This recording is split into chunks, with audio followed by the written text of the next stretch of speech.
industrie qui s'inscrit aujourd'hui dans des trends de croissance qui sont relativement forts et qui sont relativement pérennes.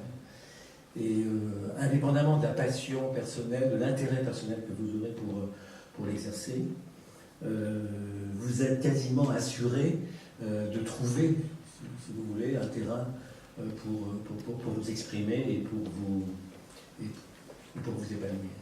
J'en suis intimement convaincu. Quand on est dans l'industrie du luxe, quand on est dans les branches que vous avez choisies, et quand en plus on peut se promener avec la marque France. Parce que la deuxième chance que nous avons, indépendamment de la conjoncture, c'est que la marque France est quand même porteuse dans ce secteur-là. Alors je sais que nous sommes assez pessimistes sur la situation.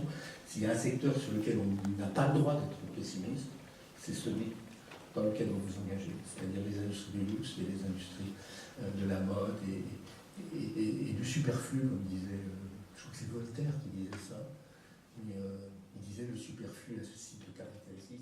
On est passé d'une logique keynésienne, je ne vais pas vous embêter avec les auteurs de la science économique, mais de Keynes, qui est un économiste anglais qui a mis en concept cette économie de demande, à une logique d'offre, qui était l'économie schumpeterienne, qui faisait la part belle aux créateurs, à l'entrepreneur, à l'investisseur, à tous ces gens qui ont des idées et qui avancent en inventant des choses. Donc la logique d'offre, c'est d'offrir quelque chose à un client qui n'en a pas forcément besoin, mais qui, une fois qu'il l'aura, le trouvera indispensable.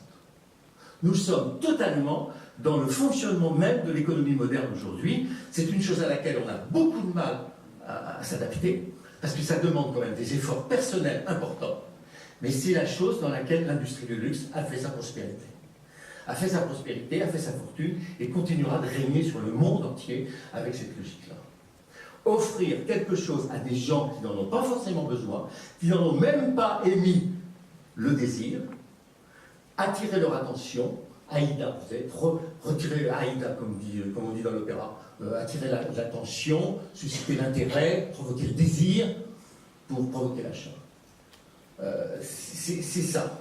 Eh bien, c'est compliqué parce que ça nécessite d'avoir des entrepreneurs, ça nécessite d'avoir des investisseurs, ça nécessite d'avoir des créateurs, ça nécessite d'avoir des gens qui ont la totale liberté de fonctionner, et le talent, l'idée, la passion, etc. Et nous sommes dans ça. Alors, c'est vrai pour l'industrie du luxe, parce que c'est une caricature de l'économie, mais c'est vrai aussi dans toutes les industries. Quand je suis arrivé dans le groupe Bouygues, c'était il y a 25 ans, on démarrait dans le groupe, j'étais à TF1, mais le président de TF1 m'avait demandé de participer au groupe d'études qui était fait pour mesurer la faisabilité du téléphone portable que vous avez tous dans vos poches. Bouygues Télécom voulait se lancer comme opérateur. Et... non, je rappellerai après. Donc, je participais à ces groupes, qui étaient des groupes d'études marketing, où on avait réuni des panels de consommateurs représentatifs de la clientèle française. Et à cette époque, on demandait aux gens, est-ce que vous êtes prêts, moyennant l'équivalent de 50 € aujourd'hui, à acheter, à prendre un abonnement à un téléphone qui vous permettra de transmettre de l'information en mobilité, en marchant, en vélo, en voiture, exactement comme vous le faites chez vous avec le téléphone fixe. Alors vous n'avez pas connu cette époque. Mais c'était pas il n'y a pas longtemps, ça. Demandez à vos parents. Et la réponse de tous ces gens, c'est de dire non, on n'en veut pas. Ça ne sert à rien. Ils ne savaient pas à quoi ça servait. Globalement, les études que Bouygues avait faites, c'était des études vachement chiadées. Hein. On avait appris ça à HEC, ceux qui ont fait l'école de commerce, parmi vous, ils doivent savoir qu'on fait des études de consommation comme ça, de quantitative. La réponse était non. Global, entre France Télécom, Bouygues Télécom, SFR, 1 500 000 abonnés. C'était pas suffisant pour amortir les investissements. 1 500 000 abonnés, les plus anciens d'entre nous s'en souviennent, c'est exactement le nombre d'abonnés au Radiocom 2000. Alors je ne sais pas s'il y a des gens qui sont suffisamment, qui ont de l'âge suffisant pour se souvenir de Radiocom 2000. C'était des valises énormes qu'on baladait avec un système de radio qui permettait de téléphoner. Alors, bon, quand on avait beaucoup d'argent, on se payait parce que ça pétait un peu. C'était très chic. C'était vraiment le nec plus ultra du luxe. C'était rare. et les médecins en avaient, les chauffeurs de taxi, les camionneurs, etc. Mais c'était pas bon. Alors, en dépit de cette étude-là, c'est-à-dire qu'on a constaté que les gens n'en voulaient pas. Il n'y avait pas de demande. En dépit de ça, vous avez un certain nombre d'investisseurs et d'entrepreneurs courageux, audacieux et aventuriers qui se sont lancés dans le truc, qui se sont lancés en Corée du Sud, et ils se sont lancés en Italie du Nord, et en France. La France a été pionnière dans le téléphone portable. Et ça a marché. Il y a 25 ans, 1 million d'abonnés globalement, qu'on avait recensés. Aujourd'hui, en France, vous avez 80 millions d'abonnés au téléphone portable. 80 millions d'abonnés, il n'y a pas 80 millions de Français. Hein. Et puis dans les 80 millions enfin, il y a 60 millions de Français. Dans les 60 millions de Français, il y a quand même pas mal de bébés qui ne parlent pas. Et puis vous avez des vieillards qui ne se souviennent même pas à quoi ça sert. Donc, il y a des gens qui en ont 2 ou 3. 80 millions. Au début, les gens n'en voulaient pas. Alors, qu'est-ce qui s'est passé? Il s'est passé qu'on s'est planté complètement dans nos études marketing. Il s'est passé que, en fait, on a vendu un produit qui a été utilisé par le client pour toute autre chose que ce pourquoi il avait été fabriqué et vendu. Ouais. Les gens, on leur disait, vous allez acheter ça, 50 €, ça va vous servir à transmettre de l'information exactement comme vous le faites chez vous. Les gens l'ont utilisé pour toute autre chose. Et à l'époque, les gens se sont mis à se passionner pour ce truc et ils en ont trouvé des utilisations absolument fabuleuses. L'iPhone appartient au segment de luxe des smartphones. Alors le Samsung il appartient au segment explosif. Voilà. Donc, mais je veux dire que vous avez inventé et tout le système, toute l'inflation, tout le développement des applications fait qu'on a transformé ça en un instrument absolument fantastique, exactement comme on a transformé l'électricité au début du 19e siècle et la machine à vapeur à la fin du 18e. Donc, c'est ça ce sur quoi je voulais vous pointer votre attention, c'est que l'économie d'offre, ça passe par de l'innovation. Ça passe par de l'innovation, ça passe par de la qualité. Hein, qualité extrême, qualité totale. Et si jamais il n'y a pas la qualité, il arrive parfois des accidents. Je pense à Samsung, qui a détruit son image en très peu de temps. Je pense à Volkswagen, qui était pourtant sur le créneau haut de gamme du marché automobile, qui a détruit son image, qui l'a abîmé par une faute de comportement, par une faute de présentation. Ça passe par donc de la qualité zéro défaut. Ça passe par des procédures, ça passe par du service, ça passe par un prix. Alors, vous allez me dire l'innovation, eh bien, on peut faire de l'innovation par le prix bas ou par le prix haut. Tout le développement du discount, tout le développement des no-name, tout le développement des produits pas chers, etc. C'est l'innovation qui a permis de capter des marchés qu'on n'avait pas. Mais toute l'innovation vers les prix hauts, c'est aussi de l'innovation. C'est fort. Et je me souviens, je vais vous raconter une anecdote, c'est quand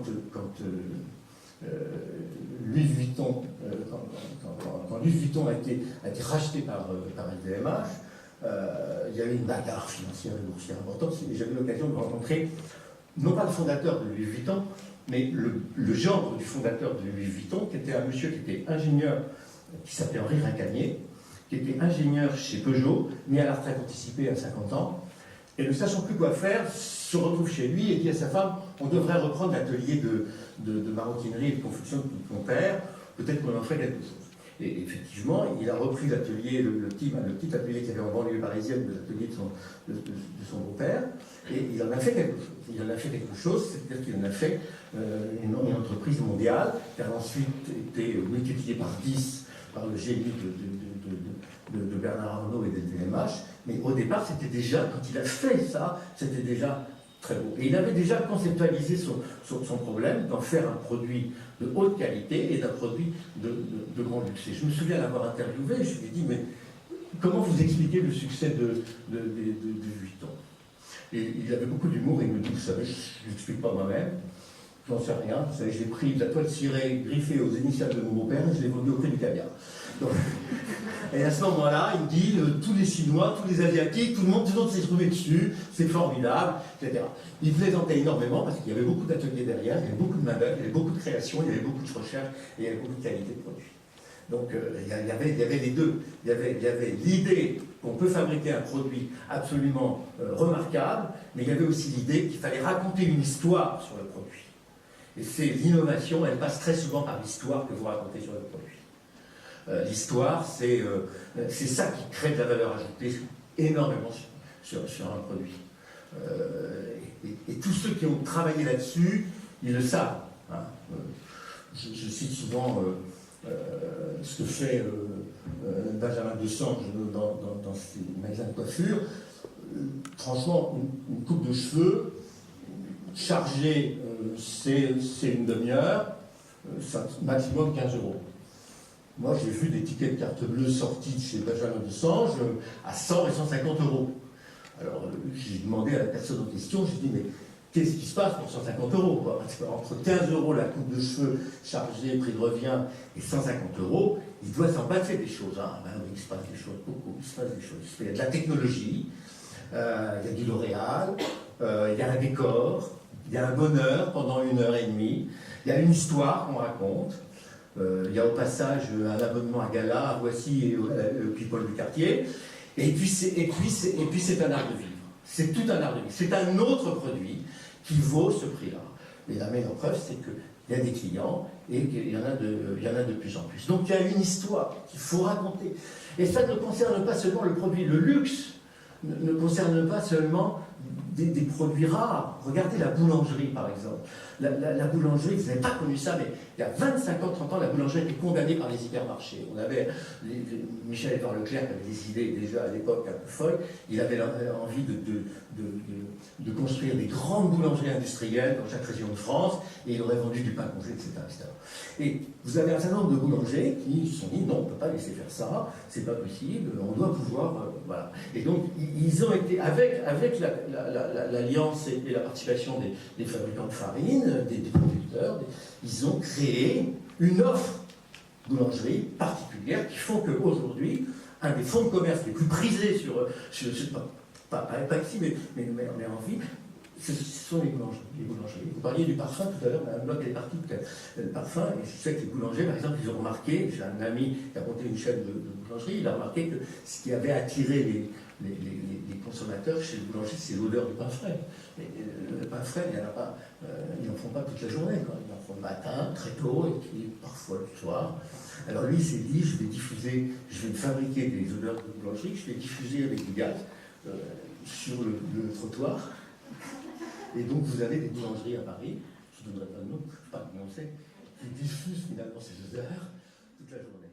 Cette logique d'offre-là, eh bien, elle dépend du chef d'entreprise, bien sûr. Mais elle ne dépend pas seulement du chef d'entreprise. On en a eu un exposé tout à l'heure, elle dépend de toute la gamme de collaborateurs et de personnel qui sont dans la maison, parce que c'est comme une chaîne, ça. Si jamais il y a un maillon faible, ça met en fragilité l'ensemble du dispositif. Et c'est très important que chacun puisse être imbibé par cette logique-là et par cette philosophie. Alors, est-ce que ça c'est pérenne? Est-ce que ça marche? Ça peut marcher longtemps? Je le crois. L'innovation par le prix, l'innovation par le produit, par la qualité, tout ça, ça marche. Bon, vous le voyez bien dans l'immobilier, vous le voyez bien dans la voiture, dans l'automobile, vous le voyez bien. Bon, et a fortiori dans l'industrie du luxe. Je trouve que l'industrie du luxe a encore cette chance beaucoup plus forte, c'est qu'elle est enracinée dans la culture traditionnelle française, dans l'ADN. Hein, quand tout à l'heure on nous expliquait que c'est à la fois une tradition, mais c'est aussi une modernité, c'est totalement vrai. Tous les grands créateurs du luxe français ont leurs racines au XVIIe siècle et au XVIIIe. Donc il faut pas trahir cet ADN-là.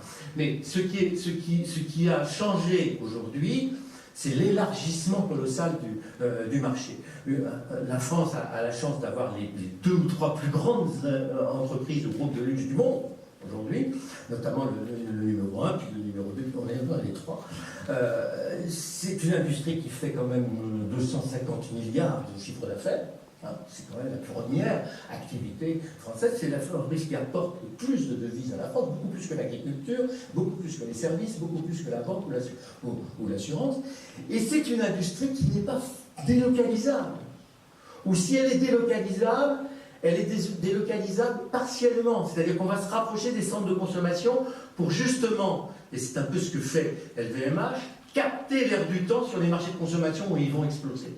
C'est-à-dire que quand vous vous approchez de la Chine, il va arriver un moment où l'intérêt d'un produit made in France va se ralentir et que les Chinois aisés qui arrivent sur ce marché vont se dire peut-être qu'il y a dans la tradition chinoise des éléments. Et c'est vrai qu'il y en a. Et à ce moment-là, nous, en France, on a la technologie, on a les process, on sait comment faire pour faire passer le truc traditionnel à la modernité. Et donc, on va s'installer là-bas. Quand on me dit un smartphone ça vaut 800 € ou 900 €, on me dit c'est horriblement cher pour un truc qui a été fabriqué en Chine. Mais non, c'est pas cher pour un truc qui a été fabriqué en Chine. Parce que la Chine, sur les 800 € que ça coûte, l'iPhone 5 ou l'iPhone 7, eh bien, la Chine, le prix de revient de la Chine, là-dedans, c'est à peu près 20 €, même pas. 20-25 €. Le reste, c'est quoi? Ce sont des produits qui ont été importés en Chine pour être montés, mais qui ont été fabriqués dans tous les pays occidentaux. La moitié du prix de ça, c'est de la conception, c'est du marketing, c'est de la recherche technologique qui ont été faits en Californie ou même en France. Savez-vous, par exemple, que le procédé tactile qui nous permet de ça, c'est une invention française. Donc c'est fabriqué, c'est conçu en France. Le logiciel qui est fait, est fait en France. C'est un truc issu des militaires, ce truc. Bon. Ça vaut peut-être, dans le smartphone, il y a à peu près 15-20 € français là-dedans. Donc il y a plus dans le smartphone de valeur ajoutée française que de valeur ajoutée chinoise. Donc c'est pas le produit de luxe a besoin de ses racines technologiques, de ses racines artistiques, de ses racines traditionnelles pour pouvoir être ce qu'il est. Et c'est la raison pour laquelle finalement c'est totalement confortable pour un pays que d'avoir ce type d'industrie parce que ça lui garantit une activité et une pérennité. Voilà en gros ce que je voulais vous dire. Moi je crois que vous n'avez pas d'inquiétude à avoir. Je crois que vous n'avez pas d'inquiétude à avoir, bien sûr, à 2 ou 3 conditions. La première, c'est d'être totalement exemplaire sur la qualité et sur le service. La deuxième, c'est de ne jamais trahir cette origine. On ne peut pas mentir, c'est pas vrai. On peut pas. Alors bien sûr qu'il faut raconter une histoire. Mais il ne faut pas raconter des histoires, parce que si on raconte des histoires, ça se sait. Et quand on commence à mentir, on ne s'en sort pas. Donc il ne faut surtout pas le faire. Et puis je vais vous dire une chose, je vais terminer par ça. C'est que, et puis on peut après échanger ce que vous souhaitez, c'est que vous avez une chance extraordinaire, c'est que vous pouvez montrer le produit que vous fabriquez. Dites-vous bien qu'il y a beaucoup d'industries, il y a beaucoup de métiers dans lesquels on ne peut pas montrer un produit. C'est compliqué de montrer un produit. Regardez la banque, par exemple. La banque, dont on dit que c'est une industrie très riche, c'est pas vrai. Mais les banquiers, ils vendent de l'argent. Ils achètent de l'argent d'un côté, ils le vendent de l'autre. Et ils sur le bénéfice, sur la différence, comme tout le monde. Et ils ne montrent jamais d'argent dans leur vitrine. Ils vous vendent n'importe quoi, mais pas d'argent. Ils vous disent le bon sens près de chez vous, ça c'est pour le crédit agricole. Ils vous vendent un avantage fiscal, ils vous vendent un truc incroyable. Donc ils se mordent, ils se cassent les neurones pour essayer de trouver des solutions. Vous avez un peu comme dans d'autres activités comme le tourisme, la chance de pouvoir montrer votre produit. La deuxième chance, c'est que vous êtes sur des marchés diversifiés. C'est-à-dire que la plupart des groupes ont diversifié leur activité. Vous êtes dans des groupes qui, tantôt, sont à la fois sur la maroquinerie, vous serez dans des groupes qui tous sont à la fois sur la maroquinerie, la bijouterie-joaillerie, et puis l'œnologie, si vous voulez, les vins. Je pense par exemple au groupe LVMH. Et il se trouve que, par exemple, cette année, alors que la crise La joaillerie n'a pas bien marché, la bijouterie n'a pas bien marché, mais en revanche, la maroquinerie a très bien marché. Et comme vous êtes en plus sur des groupes qui sont diversifiés sur le plan géographique, eh bien, la baisse d'un marché est compensée par le maintien d'un autre marché. Madame Bloch ne nous en a pas parlé, mais l'industrie du tourisme, notamment du tourisme de grand luxe, a beaucoup souffert à Paris depuis 6 mois. Beaucoup, beaucoup, parce que les Américains, parce que les Chinois, parce que les Russes ne sont pas venus ici pour cause d'attentats, pour cause de climat, etc. En revanche, les magasins LVMH à Londres ont fait le plein. Et ils ont compensé sur Londres ce qu'ils avaient perdu ici dans l'avenue Montaigne. Donc au niveau du groupe, c'est quand même très sécurisant pour des partenaires et pour des collaborateurs. La diversification géographique, la diversification de produits, production, commercialisation, et puis le fait que tout ça, finalement, ça sort du terroir français, ça sort de la manufacture française, et que, par Christian Dior, c'est quand même quelqu'un qui est né à Granville et qui a... Ses premiers ateliers ont été à Granville, et il y a encore un musée à Granville, si vous y passez, le voir. Voilà, je voulais vous dire, et si vous avez des questions sur les discussions. Merci beaucoup.